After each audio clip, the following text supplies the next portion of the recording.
Salut les animaux légendaires, j'espère que vous allez bien. Ouais, parce que j'aurais pu m'arrêter. Simplement titre de la vidéo qui dit quelle est la différence entre un wakeboard et un wakeskate. Le wakeboard, ben, vous avez des choses, le wakeskate, vous allez plutôt mettre des pompes sur un wakeskate, mais non. Aujourd'hui, on va déterminer si toi, animal légendaire, t'es plutôt un wakeskater ou un wakeboarder, parce que ça se trouve, tu te plantes de discipline.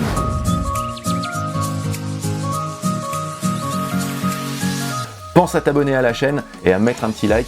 Ça fait toujours moins mal qu'une carbac. Et puis, on sait jamais. Ça se trouve, la semaine prochaine, quand je republie une vidéo, bah, ça va t'intéresser. Merci. Donc pour cette vidéo, bien sûr, elle est à prendre au second degré. Mais surtout, prenez un papier et un crayon parce qu'il va y avoir un quiz juste après. C'est ce qui va nous permettre de déterminer si t'es plutôt un wakeboarder ou plutôt un wakeskater.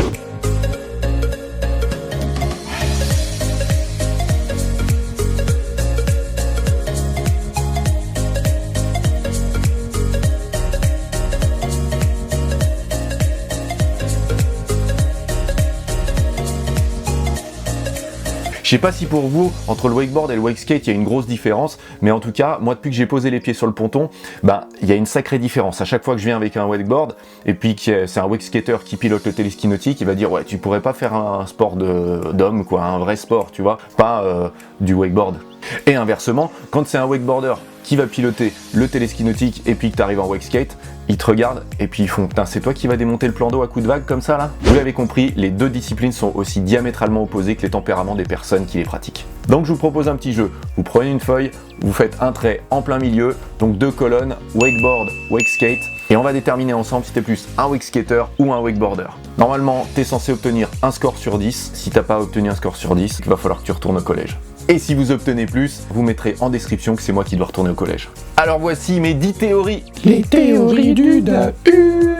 Théorie numéro 1, le wakeskater aime la douleur. Si tu aimes chevaucher des barres de fer, des blocs de béton et tout ça, et en plus que certaines fois t'aimes t'éclater sur le dos, et ben alors mets une petite croix dans le wakeskate. Par contre, si t'aimes pas la douleur et que l'eau certaines fois elle est trop froide pour toi, et ben alors va mettre une petite croix dans le wakeboard. Théorie numéro 2, le wakeskater aime nager. D'ailleurs, je crois que c'est même un professionnel de la nage.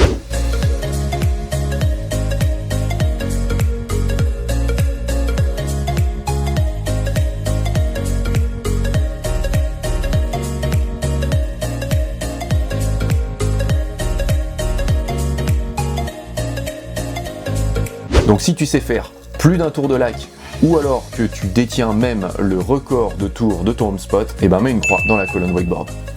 D'ailleurs, si tu détiens le nombre de tours de ton home spot, je crois même que tu es un plagiste. Mais bon, on n'avait pas mis cette catégorie-là. Théorie numéro 3, le wakeboarder est une fashion victime. Il va aimer les derniers modèles, il va aimer les dernières nouveautés, etc. Alors que le wakeskater, qu'est-ce qu'il veut? Une board qui va ruiner jusqu'à la garde pendant 30 ans et il va encore même pleurer derrière parce que sa board, elle est foutue. Théorie numéro 4, le wakeskater est sentimental. Ouais, si t'as pété ta board mais ça fait 9 ans que tu la rides et qu'en plus tu l'avais recollé, revissé, etc. et qu'en plus après ça, t'en as fait un banc, mets une petite croix dans la case wakeskate. Lui, le wakeboarder, va plutôt essayer de faire passer sa board en garantie.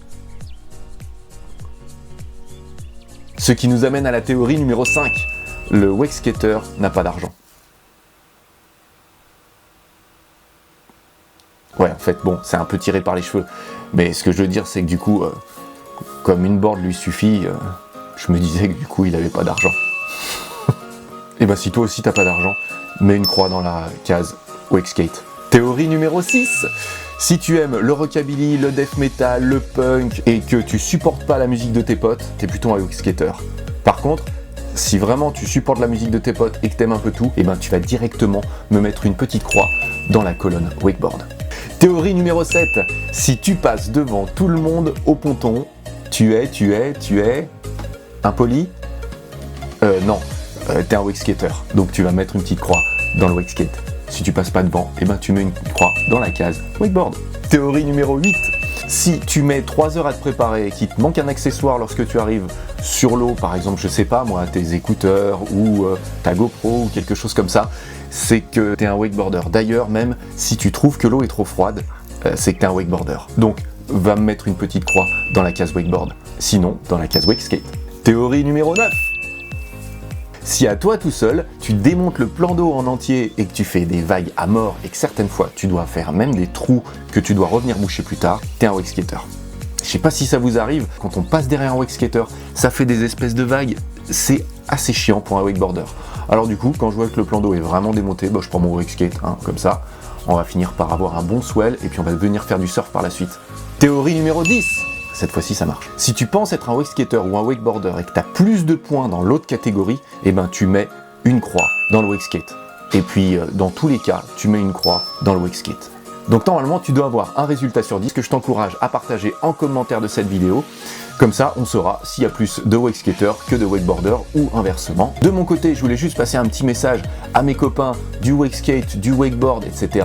À tous ceux qui disent que les wakeskaters, c'est des trous de cul et que les wakeboarders, c'est des trous de cul. Et moi, j'ai envie de vous dire, je sais pas si on va réconcilier ces deux mondes, mais en tout cas, moi je prends autant de plaisir à faire une discipline que l'autre. J'espère que cette année, les puristes du wakeboard vont aussi essayer de tenter quelques figures en wakeskate. J'en suis sûr que ça vous aidera par la suite aussi dans votre pratique du wakeboard et inversement d'ailleurs. Voilà, j'espère que vous avez apprécié cette vidéo. Bon, pour moi, c'était un petit délire comme ça d'écrire un petit jeu fun. Comme d'habitude, les camps de la Daiwake Family, c'est en description de cette vidéo. Et le Daiwake Park, on vous y attend nombreux. www.daiwakefamily.com. Merci à tous de m'avoir suivi et à très bientôt dans une nouvelle vidéo. Allez, ciao les animaux légendaires!